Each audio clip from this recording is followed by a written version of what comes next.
Boa noite a todos das faculdades Gama, da disciplina de Entomologia Agrícola. Aqui é o professor Diego.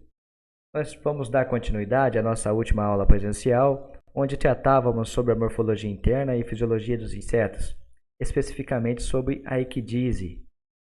Eu comentei com vocês que o processo da equidise ele é governado por um complexo balanço hormonal.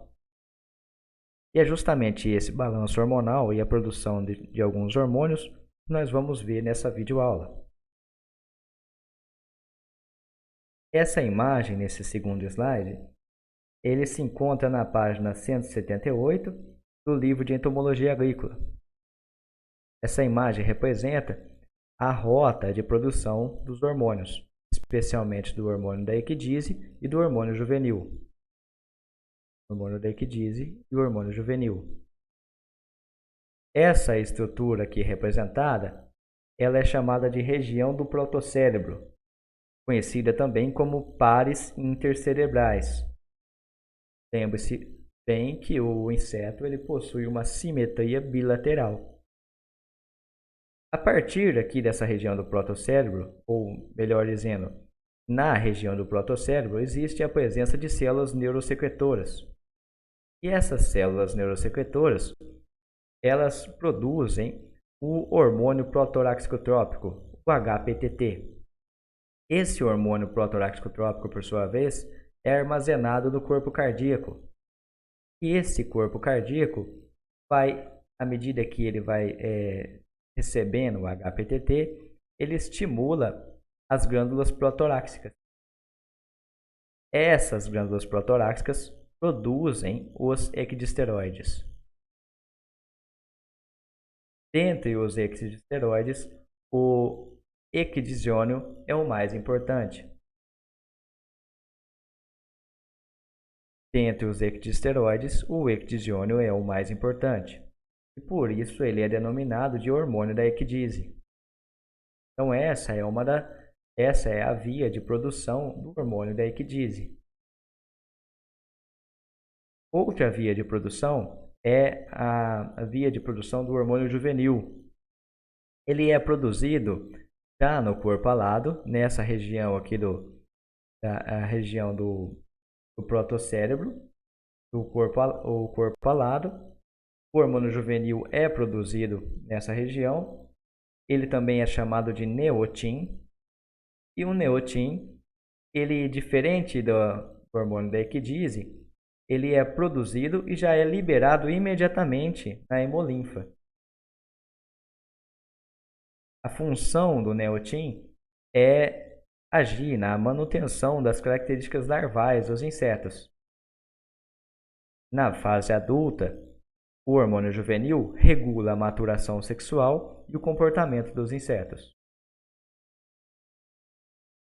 Além desses dois importantes hormônios, então o hormônio da equidise e o hormônio juvenil, existe também a presença do hormônio da eclosão, ou existe também a síntese aí dos insetos do hormônio da eclosão, o qual ele regulamenta o comportamento dos insetos durante a equidise.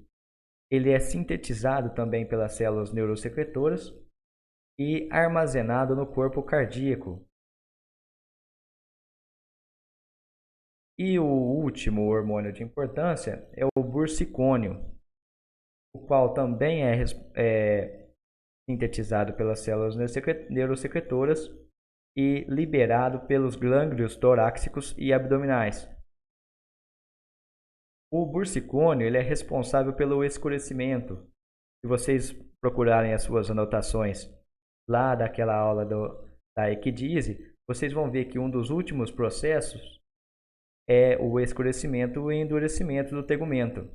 Quem é responsável por essa etapa é o hormônio bursicônio. Desta forma, nós comentamos sobre os principais hormônios presentes na equidise e metamorfose dos insetos. E é justamente o balanço desses hormônios que vai dizer se o inseto vai ele vai trocar de instância, ele vai sofrer equidise, vai sofrer metamorfose ou não. Uma aplicação prática ou uma aplicação aí para o controle, pensando nesses hormônios, seria justamente trabalhar com substâncias que imitem ou inibem a produção desses hormônios. Qualquer desbalanço na produção desses hormônios pode ser fatal, pode e será fatal para a vida do inseto. Um ponto positivo sobre esse tipo de técnica, você agir sobre a produção de hormônios dos insetos, seria que o surgimento, a ocorrência de uma resistência seria pouco provável, em função de que esse controle hormonal ele vem de uma evolução há milhares de anos. Gostaria então, portanto, de agradecer a presença de vocês assistirem o vídeo, pedir que vocês deixem as suas dúvidas no comentário e deixem também o seu curtir lá, o seu like no nosso vídeo e até a próxima aula. Muito obrigado, pessoal!